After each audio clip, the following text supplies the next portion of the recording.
Jadi, waktu kita mengucapkan kata reformasi, sebetulnya itu terlambat. Yang kita perlu sekarang adalah istilah transformasi. Setelah lembaga polisi dan militer dipisahkan, sekarang nilai kesipilan itu kita transformasikan ke era ketika seluruh dunia mengalami, bahkan bukan lagi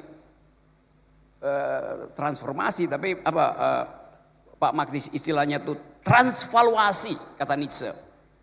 Orang Jerman bilang Umwertung aller Werte, Umwerte, betul? Ya, betul.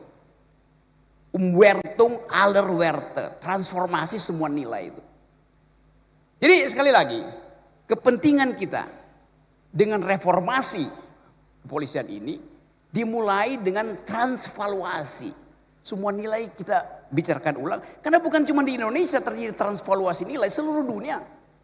Filipina, Nepal, Timor Leste, Italia, Prancis, semuanya ada dalam upaya untuk mencari nilai baru apa yang memungkinkan sejarah manusia itu dinaikkan satu oktav tuh. Jadi sekali lagi saya anggap bahwa ini satu momentum bagus supaya kita tahu bahwa berpendapat itu diucapkan untuk berbeda, bukan untuk menyetujui. Pendapat hanya disebut pendapat kalau ada yang menentang pendapatmu. Anda berpendapat tidak ada yang menentang, itu artinya Anda lagi berdoa. Doa tidak boleh ditentang, pendapat termasuk forum-forum akademis. Di tempat saya mengajar pun di UI itu yang ada feodalisme. Tidak boleh berpendapat alternatif di situ. Saya kasih contoh ya. Satu waktu saya diundang dalam satu presentasi upacara pengukuhan seorang doktor, teman saya. Sang promovendus, bukan promovendus karena dia perempuan, promovenda. Si perempuan ini selesai presentasi diuji oleh profesor biasa, penguji dan pembimbing. Pada waktu terjadi ujian, saya anggap pertanyaan memahami konsep, lalu saya angkat tangan. Saya bilang ada yang salah, saya mau bicara. Pemimpin sidang, Anda tidak bisa bicara. Loh kenapa? Anda bukan penguji dan Anda bukan pembimbing. Lalu siapa? Anda undangan. Hah? Sejak kapan satu forum akademis dibedakan antara penguji, pembimbing dan undangan? Jadi saya datang ke situ diundang hanya untuk menyaksikan toganya dipindahin dari kiri ke kanan. Jadi kalau Anda diundang misalnya dalam forum disertasi, satu waktu mungkin akan ada perwira tinggi disertasi di sini, saya diundang, kalau saya angkat tangan, jangan larang saya bicara. Karena Anda undang saya bukan untuk nonton seremoni, Anda undang saya untuk memperhatikan logik, metodologi, dan pembicaraan dari isi disertasi itu. Semua orang yang diundang dalam forum akademis berhak untuk membantah dalil akademis. Kita biasakan itu dari PT IKA misalnya. Bukan cuma penguji yang berhak untuk bicara, siapapun yang ada di ruangan itu, dia adalah makhluk akademis. Dia mesti. Itu yang namanya kebebasan berpendapat. Supaya kita bisa, ujian paling bermutu itu ujian eksternal, bukan ujian internal. Sama seperti akuntansi. Akuntansi itu audit eksternal lebih bermutu daripada audit internal.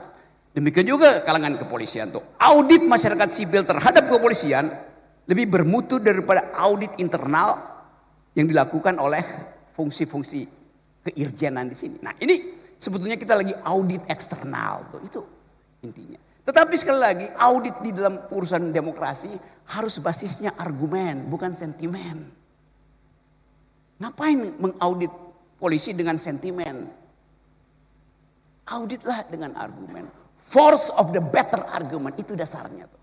Jadi sekali lagi saya percaya bahwa pertemuan kita di sini untuk mengaudit kepolisian dengan dua prinsip. Satu, sudahkah kepolisian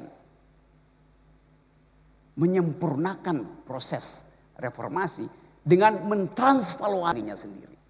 Apa nilai polisi? The supremacy of civilian value. Itu yang pertama. Yang kedua, Di dalam keadaan global politics yang betul-betul turbulen, kepolisian lebih mampu untuk menghasilkan pikiran-pikiran akademis daripada lembaga yang lain. Karena dunia yang berubah ini memerlukan pendekatan akademis akhirnya, bukan pendekatan komando. Kalau kita mau berdamai, kita mesti ajukan argumen perdamaian, bukan menambah senjata tuh.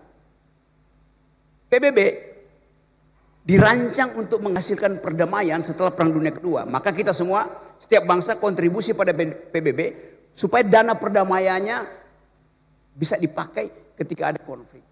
Oke, sekarang kita hitung. PBB dana perdamaiannya 8 miliar dolar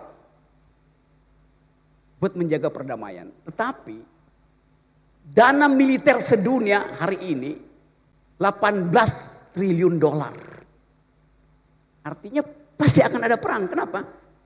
Dana perlombaan senjata lebih besar 1000 kali lipat daripada dana perdamaian. Logiknya begitu tuh. Jadi kalau kita produksi ide perdamaian, ide kesosialan manusia, ide yang dihasilkan oleh peradaban masyarakat sipil, Indonesia bisa jadi proponen pertama untuk mengatakan bahwa kami paham tentang imperialisme, kami paham tentang kekerasan, itu kami menginginkan ada perdamaian. Melihatkan postur kepolisian mendahului postur militer. Karena dunia menganggap bahwa hanya dengan postur kepolisian, junto postur masyarakat sipil, dimungkinkan percakapan tentang perdamaian itu bisa dihasilkan. Oh ya, tapi pemimpinnya militer, Pak Prabowo militer. Mari kita kepung Pak Prabowo itu dengan nilai-nilai sipil. Karena kemarin dia bicara di PBB dengan nilai-nilai sipil. Sementara seseorang yang datang dari tradisi sipil yang memimpin negara demokrasi terbesar Amerika pakai nilai-nilai militeristik. Kan di situ kontrasnya tuh. Jadi sekali lagi, negeri ini didirikan berdasarkan kemampuan berargumentasi. Para pendiri negeri ini, bangsa ini adalah mereka yang mampu berargumen secara akademis. Haji Agus Salim lagi tentu ada batas yang memang diatur undang-undang, tapi jangan tambahkan keterangan lain pada undang-undang yang mengatur kebebasan berpendapat. Yang memang diatur undang-undang, tapi jangan tambahkan keterangan lain pada undang-undang yang mengatur kebebasan berpendapat. Ada aturan tambahan. Iya, aturan itu harusnya membuat kebebasan berpendapat itu makin lama makin bagus, bukan makin lama makin tersingkir. Jadi sekali lagi, hanya ada satu lembaga yang mampu punya diskresi selebar demokrasi, yaitu kepolisian. Nah, diskresi itu yang memungkinkan saya bersahabat dengan Pak Sigit, bersahabat dengan Pak Herman, bersahabat dengan Pak Agus di sini dan semua, Pak Silitonga segala macam.